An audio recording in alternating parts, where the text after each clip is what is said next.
Bien, el tema se llama criterios de semejanza, es el 4.5, criterios de semejanza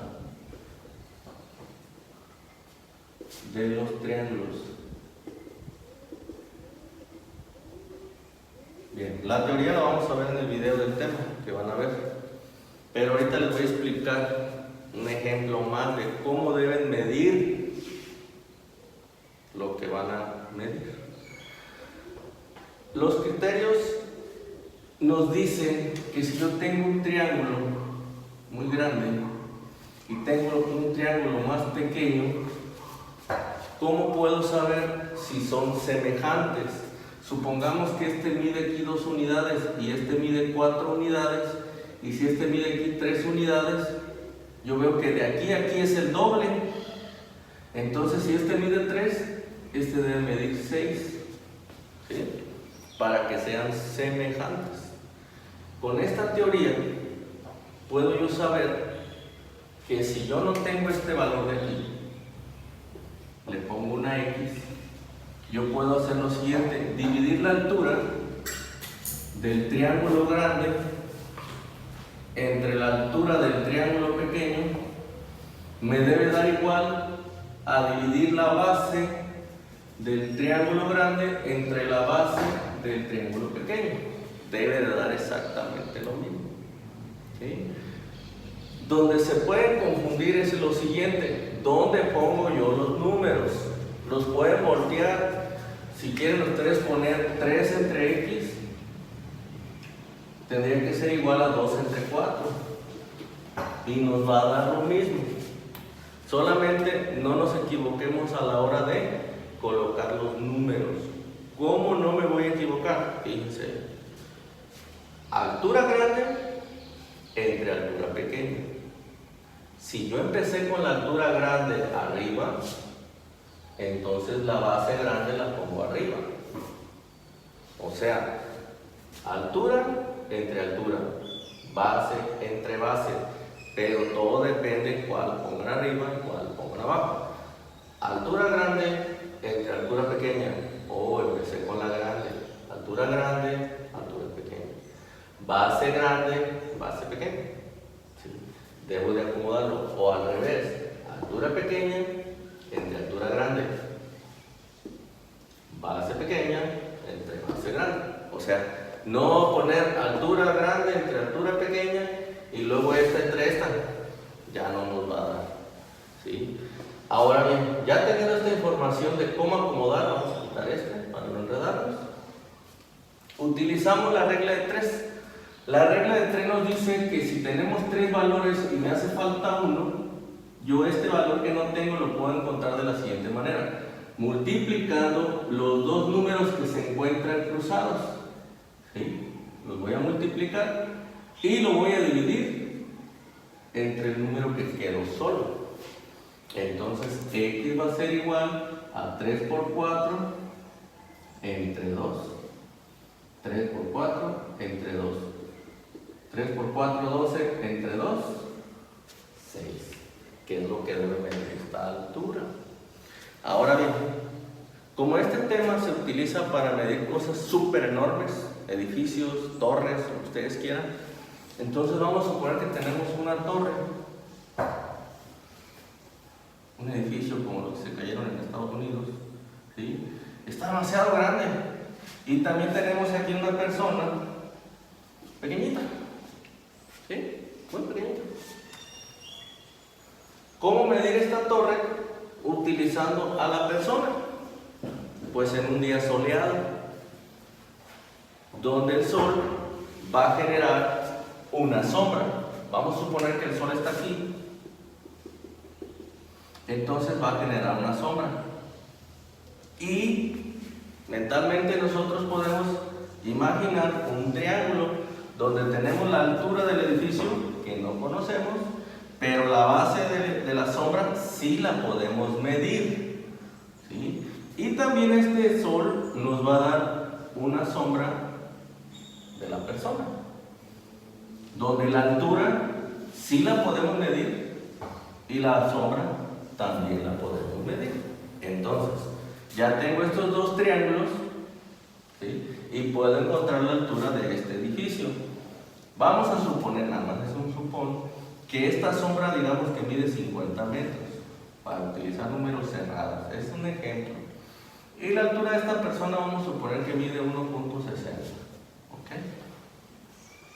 Y la sombra que genera esta persona, digamos que la sombra es de 0.4 metros, ¿sí? Híjole, pues quedó muy poquito, pues así queda, ¿sí? Entonces, ya tengo yo la altura, la base y la base. Y hago esto que les acabo de explicar. La altura grande entre la altura pequeña va a ser igual a la sombra grande o la base grande entre la sombra o la base pequeña. Multiplicamos los dos números que se encuentran cruzados, que sería 1.6 por 50 entre 0.4. 1.6 por 50 nos va a dar, serían 160, no,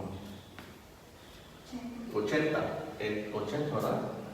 Entre 0.4,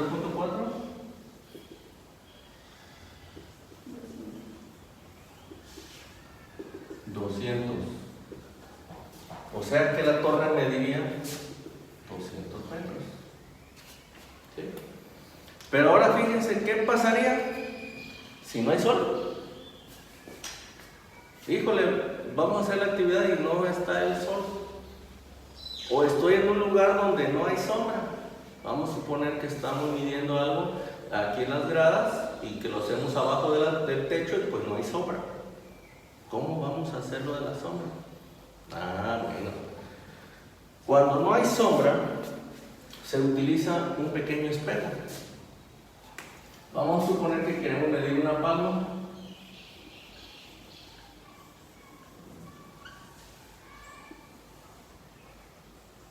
¿Sí? Una palma, pero ese día no hay sol. ¿Okay? Entonces, nosotros tenemos que medir desde el centro de la palma, medir unos 5 metros y colocar aquí en el piso un pequeño espejo. Un espejo de aproximadamente unos 5 centímetros o más pequeño. Si no tienen un espejo de esa dimensión, así pequeñito, puede ser más grande, pero tendrían que ponerle una hoja y le recortan un cuadrito para que se vea como si fuera un espejito. ¿Sí? A 5 metros ustedes deben colocar su espejo, o el espejo grande con la hoja que dé 5 metros exactamente, o pueden ser 6 o pueden ser 7, no importa. La distancia que ustedes quieran, pero de 5 para arriba es adecuado. Si le ponen menos, van saliendo más malos los valores. Y alguien de ustedes se tiene que colocar frente al espejo e irse moviendo y con sus ojos ver en el espejo la punta que quieren medir. O sea, van a ir viendo el espejito y lo van a ir encontrando. Y ya cuando lleguen a la parte que digan, oh, ya lo estoy viendo, yo ya veo lo que está, la punta que quiero medir, ahí se deben quedar quietos. Se quedan quietecitos y alguien los debe de medir a ustedes. Y se quedan bien quietos, completamente quietos, viendo la parte superior de lo que van a medir, en este caso, en el ejemplo, pues la altura de la palma. Se quedan viendo la palma. Oh, ahí es. Quietos, no se mueven. Y una persona va a medir del espejo a la mitad de su zapato. No, pues que aquí midió 0.8 metros. ¿Sí? Debe medir. ¿Cuántos metros está? No, no llega a 1 metro. Son 0.80 centímetros, 0.8 metros. Ok. Y lo van a medir del suelo a la altura de sus ojos. ¿Sí? No, pues que mide 1.60. ¿Sí? Entonces ya tengo yo las 3 medidas y la altura de la palma no la conozco. Entonces hace las cuentas nuevamente. La altura de la palma entre la altura de la persona va a ser igual a la base de la palma entre la base de la persona. Multiplicamos los que están cruzados 1.60 por 5 nos daría 80. ¿Sí? ¿Dónde yo lo voy a explicar? 8. 8 entre 0.8, 10. 10. 10 metros. O sea que la palma mide 10 metros. Y de esa manera podemos encontrar rápido la altura de objetos un poquito altos o demasiado altos. Nada más ocupamos o el sol o un pequeño espejo y una cinta métrica para medir las distancias. ¿Sí? Aquí les digo, me gusta cuando lo hacemos en clases normales, porque así todos los chicos traen su material, salimos afuera y cada quien está viendo cosas. Armamos equipos y pues todos ven.